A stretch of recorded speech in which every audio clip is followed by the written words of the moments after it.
First time I saw Grizzled Mighty was at the Neptune Theater, and I had never heard of them before. I stood side stage the whole show and watched, Ryan just like jumping up on the drums and out into the crowd and stuff, and Whitney just like standing on her drum stool and thrashing on the drums, and I was like, yeah, this is tight. Just rock and roll music. Yeah, it's not reinventing the wheel. It's just loud guitar and long hair. It's rock and roll. I'm Ryan Granger from the Grizzled Mighty. Hi, I'm Joseph Braley. I come from a long line of super rad drummers in the Grizzled Mighty. Hi, I'm Jewel Array, and I'm the first bass player for the Grizzled Mighty. Now melt your face off with sweet and sweaty rock and roll tunes. The Grizzled Mighty are back at it with a couple of new faces.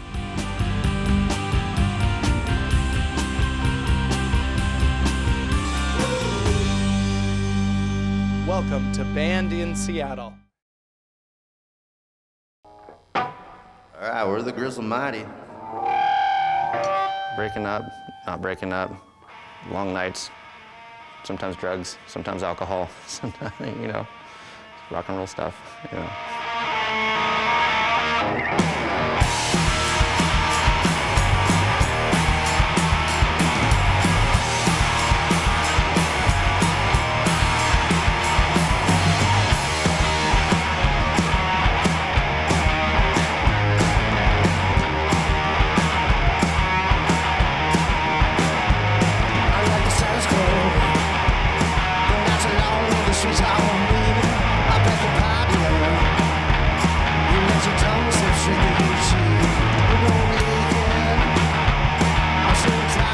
Sometimes songs are just about a feeling, not necessarily a story. And it's about sometimes I'm angry about this thing, and I'm going to write about how I'm angry or how I'm feeling right now, what's around me, and that kind of can flow itself into a song.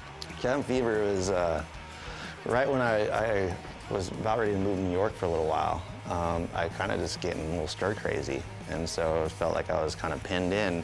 Cabin Fever is one of my favorite things to play. It's just really fun to do when, I've had a long work day and I'm like, I gotta practice Grizzled Mighty. We're gonna start with Cabin Fever.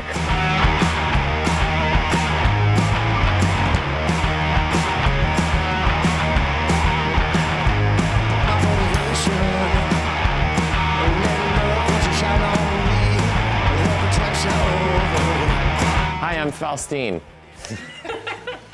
Spelled L-U-P-E.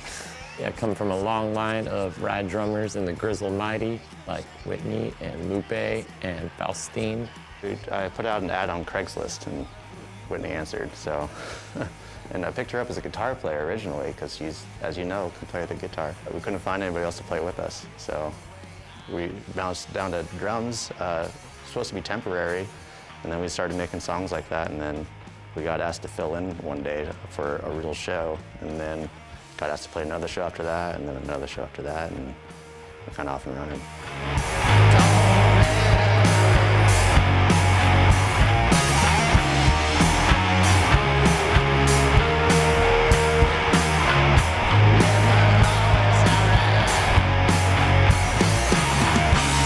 Played with a few other, really awesome drummers around town. Faustine Hudson, some really strong, powerful female drummers, and they're in high demand, and can't be everywhere at once. And so I met Joseph when we were opening up for Rainwolf, and so Joseph plays with Rainwolf, and so that's how we got to know each other, playing some shows together.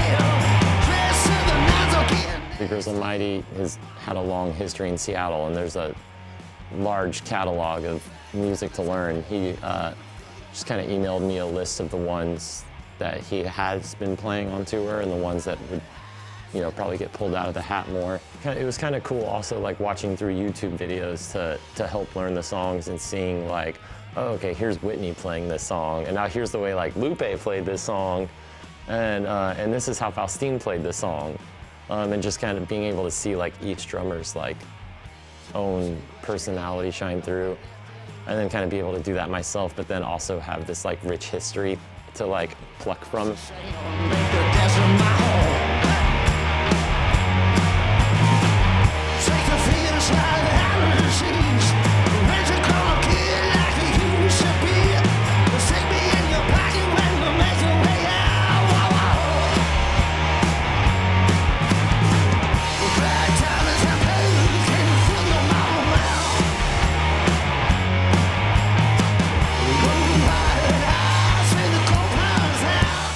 Joe is great. He's really consistent, and that's one of the things I really like about working with him. He's also he brings so much energy. Even when we're just in the practice space, he still rocks out just as much. When we're in like basically this sweaty, humid closet of a space, he still rocks out just as hard. So it makes it way easier for me to get into the music and to really feel like, oh yeah, this is a thing, this is King Rock and Roll, this is what we're doing.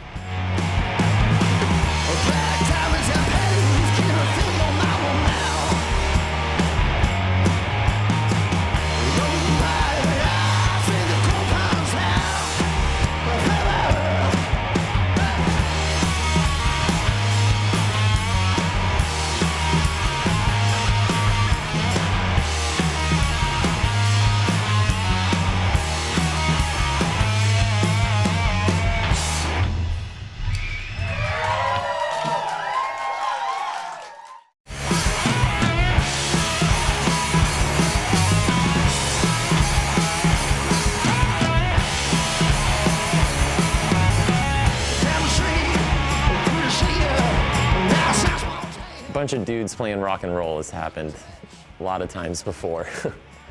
I figured if I was going to have a dude back there on drums for the first time, I wanted to keep a female presence with the band, and I've always kind of been curious what it sounded like with a bass. After the break, you'll find out a whole lot more about the Grizzled Mighty.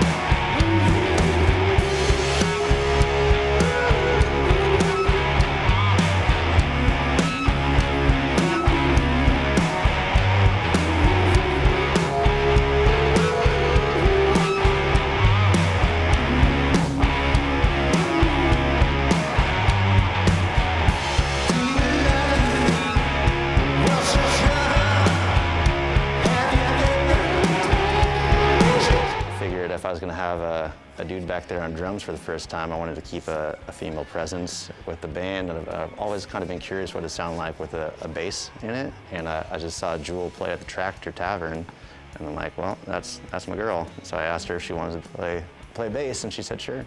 Got to even it out a little bit.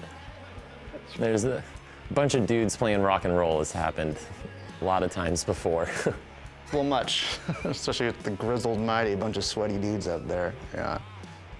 I joke about that all the time when people ask me, like, how did you end up in Grizzled Mighty? And I said, well, he's always had a female drummer, and then he got Joe, so I was a diversity hire, basically. I think a lot of times, based on the way that Ryan performs, you might not expect that he's actually like someone who's really respectful and comfortable with women. And I know because him and Joe went on tour in Europe by themselves. And when he came back and we played a show in Spokane, and he was having a conflict about which shirt to wear, and Joe was just like, I'm so tired of this bullshit. And I was like, that one. And he's like, I missed having a girl in the band.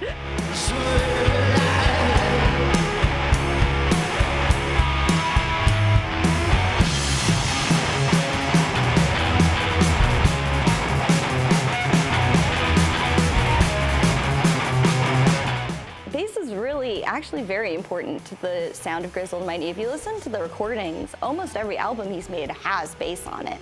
And it's really keeping the backbone of what's happening, because Ryan is such like a freaking rad guitarist, but he can't go off and do his stuff if there's not someone holding down that like riff, that kind of, that bass line riff. So when he, in the times that I've seen him playing, you know, just guitar and drums, he usually is playing this thing that basically I play now, and having to keep that and solo at the same time and doing it with like an octave pedal. It's just really complicated. And so having me there playing those lines really frees him up to just like fully explore the sonic space and just have a lot more fun with it. And I think it just takes a lot of pressure off him, which is great because he needs to be free in order to perform in his very Ryan Granger kind of way.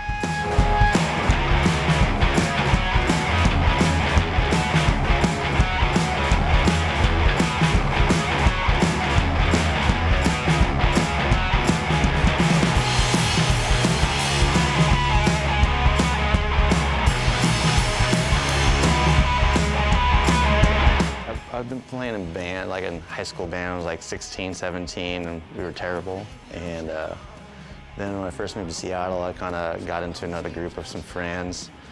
Wasn't super hot, and I was super stiff and super awkward. And I think when I started playing with Whitney, the first drummer, is when I started to loosen up, because she's pretty loose, and kind of drug me along with her. I never sang before or played like lead guitar before, and she had never played drums before. And so we just started doing a little open mic circuit, anywhere we could kind of plug in for a few minutes and try out some songs. We'd make up a different band name every time, and that's how we kind of started to learn to fill out those positions and what we were doing wrong and what people thought were cool.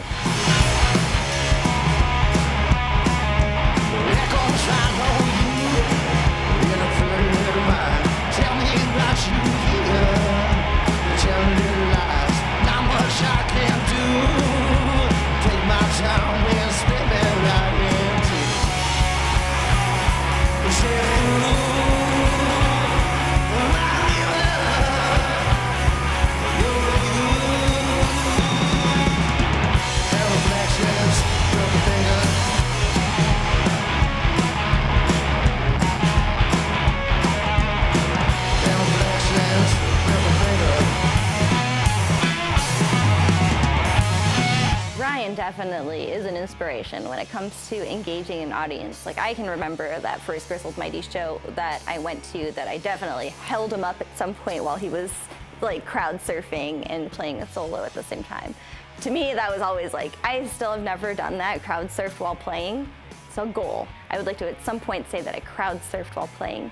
But really, it's just so much of this music that Ryan has written. It's really just so fun and has so much energy, and it's so like sexy and cool, and you can just see that that's what people are feeling when you see the looks on their faces as they're moving and the way they're moving to it. It's this great feedback loop of just like, yeah, music's so fun.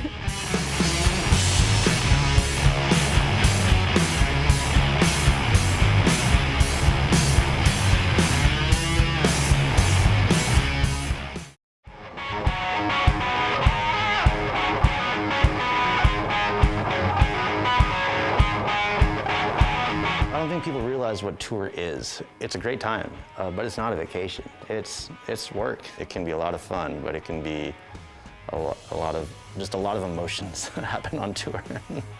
When we return, uncover more about the Grizzled Mighty.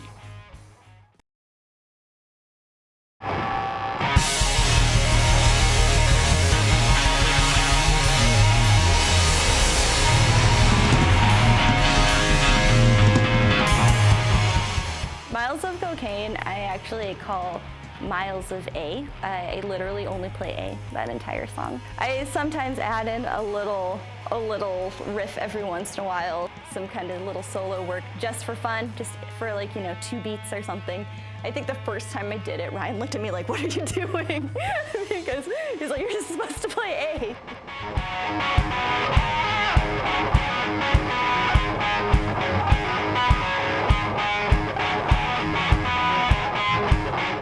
I don't think people realize what tour is. It's a great time, but it's not a vacation. It's work. When you're 3 weeks into tour and you're in the Czech Republic and you're like dirty and hungover, you're like, what am I doing here? But then, you know, you get up and you go to the next show and you have a great show, and it kind of just brings it all around.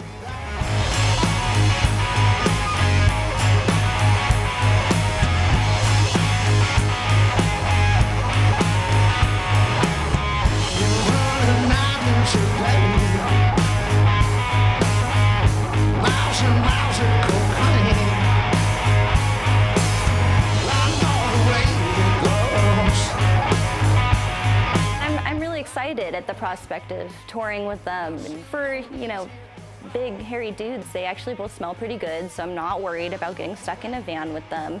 And they're like funny, cool, professional guys, so I'm really excited to tour a little and just get to see some places I've never seen and get to meet more people that just love music as much as I do.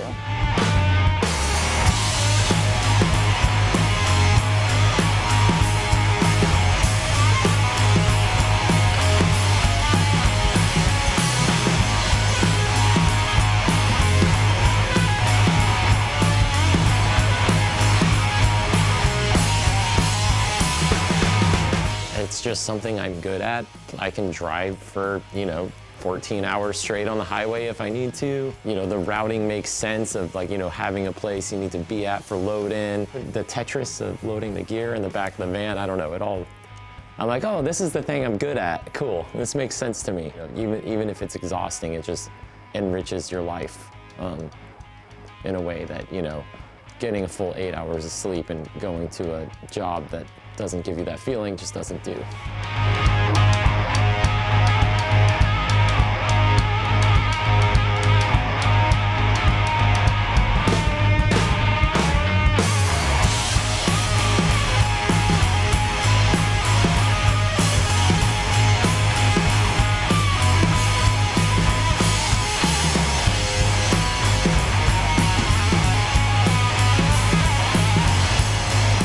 I'm usually the wild card on tour, the one who's like, oh yeah, he's gonna go off and make some new friends, but he'll be back in time, that's usually me. But there's always kind of like a dad figure or like someone managing the situation. Ryan and I seem like very similar spirits in that regard. There were definitely times where I was like, oh no, this is trouble. There needs to be someone here to say no. So one of you did that? No.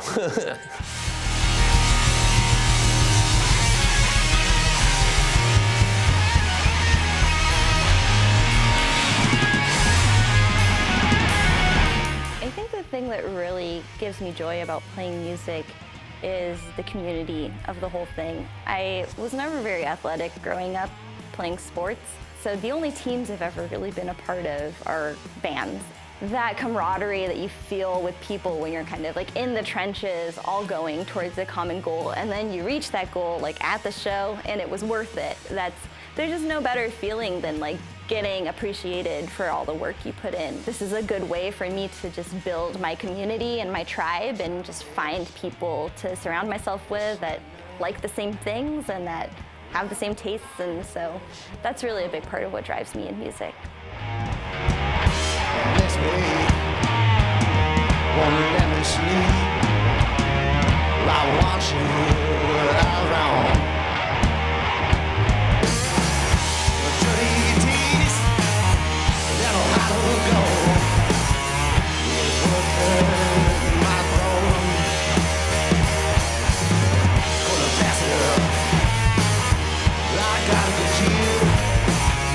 Success in the music industry just requires, you're gonna have to just give up most everything. Family, friends, girlfriends, jobs, money, just kiss it goodbye. But all that comes and goes, and the good friends, and they'll stick around and be supportive, but you just gotta be ready to have everything come second, really. Yeah, I'm staying with it for now and seeing, I'm on this train.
night, you all. To uncover more of the music that moved you tonight, go to bandinseattle.com, where you can find out more about the Grizzled Mighty and watch their full concert.